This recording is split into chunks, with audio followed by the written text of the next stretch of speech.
Halo teman-teman, Assalamualaikum warahmatullahi wabarakatuh.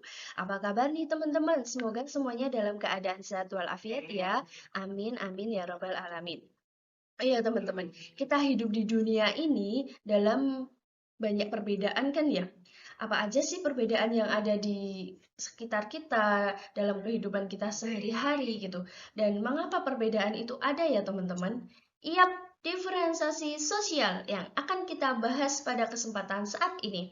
Bersama rekan saya Emanur Asyati dan saya Dwi Evi Subekti. Apa sih itu diferensi sosial? Diferensi sosial itu berasal dari bahasa Inggris, yaitu different yang berarti berbeda, dan sosial berasal dari kata socius yang berarti kelompok atau masyarakat. Jadi, diferensi sosial adalah perbedaan individu atau kelompok dalam masyarakat yang tidak menunjukkan adanya suatu tingkatan atau hierarki. Lawan diferensi sosial ini adalah stratifikasi sosial yang ada tingkatannya itu ya teman-teman. Namun pada saat ini yang akan kita bahas adalah diferensi sosial. Nah, ini yang harus kita garis bawahi nih di sini nih teman-teman. Diferensi sosial itu berarti ini perbedaan pada anggota masyarakat secara horizontal. Artinya apa teman-teman? Bahwa diferensi sosial ini sejajar ya teman-teman, sejajar sama gitu. Nah, menurut Jono Suekanto, pembeda pada diferensi sosial merupakan bentuk dari variasi pekerjaan, prestis, serta kekuasaan kelompok dalam masyarakat. Jadi, diferensi sosial ini, teman-teman, bukan untuk menunjukkan siapa yang paling tinggi, siapa yang paling rendah, siapa yang paling baik, siapa yang kurang baik. Bukan seperti itu ya, teman-teman. Namun, diferensi sosial ini untuk menunjukkan keragaman yang dimiliki oleh suatu bangsa gitu ya. Bangsa kita, bangsa Indonesia gitu. Banyak sekali perbedaan, banyak sekali uh, yang mana perbedaan itu menjadikan keragaman ya untuk bangsa Indonesia gitu. Dijadikan keragaman sebagai kekayaan bangsa Indonesia, bukan untuk sebagai menunjukkan siapa yang baik, siapa yang buruk, siapa yang tinggi, siapa yang rendah. Bukan ya, teman-teman. Kayak selanjutnya, ciri-ciri. Apa aja sih ciri-cirinya? Yang pertama, fisik.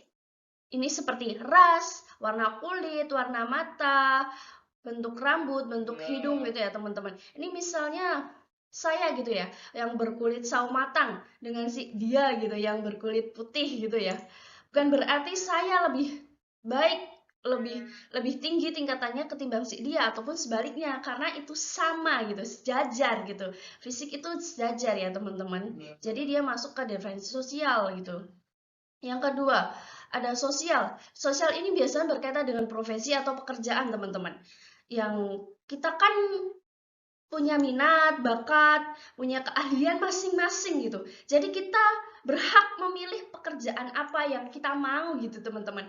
Namun mirisnya gitu ya, teman-teman, di masyarakat kita tuh masih banyak stigma-stigma yang pekerjaan ini lebih baik dari pekerjaan ini gitu. Terus gajinya ini lebih tinggi daripada si profesi ini gitu. Jadi terkadang ada stigma yang kurang baik gitu ya. Nah, ini mulai dari diri kita teman-teman.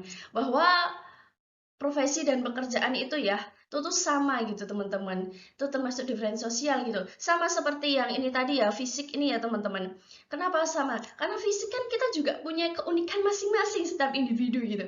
Kita nggak bisa menyamakan gitu. Saya sama dengan dia sama dengan saya gitu, nggak bisa gitu. Harus kita memang punya keunikan masing-masing gitu. Yang mana keunikan ini tuh sejajar gitu, sama. Kayak selanjutnya ada budaya. Budaya ini adat istiadat teman-teman. Banyak sekali gitu ya adat istiadat yang kita punya di Indonesia gitu. Namun bukan berarti itu untuk menunjukkan mana adat istiadat yang baik gitu. Yang paling baik, yang paling benar. Itu enggak ya teman-teman, semuanya tuh sama gitu. Oke, selanjutnya ada bentuk-bentuk diferensi sosial. Itu ada jenis kelamin, klan, suku bangsa, terus ras, agama, dan profesi. Semua ini tuh sama teman-teman. Termasuk diferensi sosial karena ini tuh tidak ada tingkatannya. Atau sejajar tadi ya horizontal gitu. Jenis kelamin nih. Jenis kelamin itu perempuan dan laki-laki itu nggak ada yang siapa yang lebih baik, siapa yang lebih nggak baik gitu ya. Mungkin ada stigma yang kalau laki-laki itu lebih kuat daripada perempuan gitu. Tapi dalam hal ini itu tuh sama, baik perempuan atau laki-laki itu sama saja ya teman-teman, memperoleh berhak dalam memperoleh pendidikannya, berhak dalam segala bidang gitu ya teman-teman, pekerjaannya itu juga. Dan perempuan ataupun laki-laki itu memiliki derajat yang sama teman-teman, nggak ada siapa yang lebih tinggi, siapa yang lebih rendah gitu ya teman-teman. Terus klan ini berdasarkan garis keturunan gitu. Misal kayak marga Simanjuntak, marga Nasution gitu ya. Itu mana marga yang paling tinggi, mana marga yang lebih rendah gitu, enggak ya teman-teman, semuanya horizontal.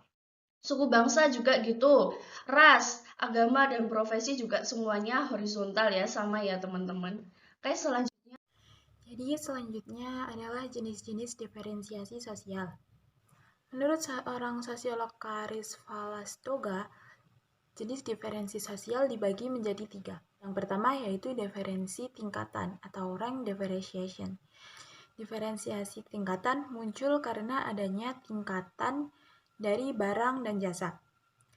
Tingkatan ini terjadi karena sebelum barang atau jasa sampai kepada pelanggan, barang dan jasa ini melalui beberapa pihak yang menyebabkan harganya meningkat karena dipengaruhi oleh faktor distribusinya.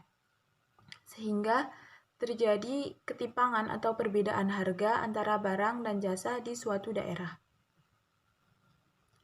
Lalu ada diferensiasi fungsional. Diferensiasi fungsional ini terjadi karena adanya pembagian kerja. Biasanya dilihat dari lembaga sosial. Jadi, seorang individu harus melakukan kewajibannya atau melaksanakan tugas sesuai dengan fungsi sosialnya masing-masing. Kemudian ada diferensiasi kultural.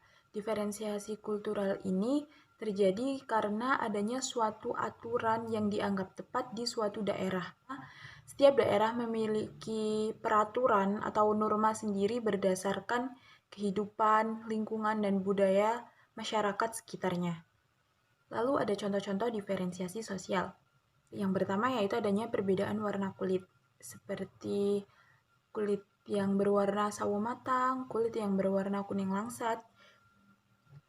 Penggolongan masyarakat Indonesia menurut agama, seperti agama Kristen, agama Islam, agama Katolik, agama Konghucu, agama Hindu, dan agama Buddha. Kemudian ada penggolongan masyarakat berdasarkan marga dari sukunya, seperti dari suku Batak ada marga Nainggolan, dan lain-lain.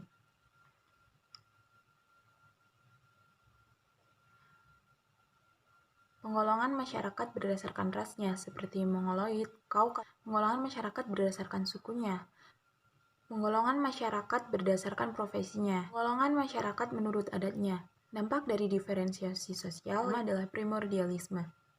Jadi, primordialisme itu suatu anggapan dari suatu individu atau kelompok bahwasanya budayanya itu lebih unggul daripada budaya-budaya milik kelompok lain. Ada etnosentrisme. Jadi etnosentrisme ini anggapan atau kepercayaan individu atau kelompok bahwasanya kelompoknya atau budayanya ini lebih baik daripada budaya kelompok lain. Yang ketiga yaitu diferensi sosial dapat mengakibatkan timbulnya prasangka saat melihat individu atau orang lain yang kita rasa berbeda dari diri kita sendiri. Lalu diferensi sosial dapat menyebabkan adanya diskriminasi kepada kelompok minoritas. Diferensi sosial menunjukkan bahwa perbedaan yang ada di masyarakat bersifat horizontal, di mana kelompok yang satu tidak lebih unggul dari kelompok yang lain, atau kelompok-kelompok yang ada di suatu masyarakat itu bersifat sejajar atau sama tingkatannya. Terima kasih.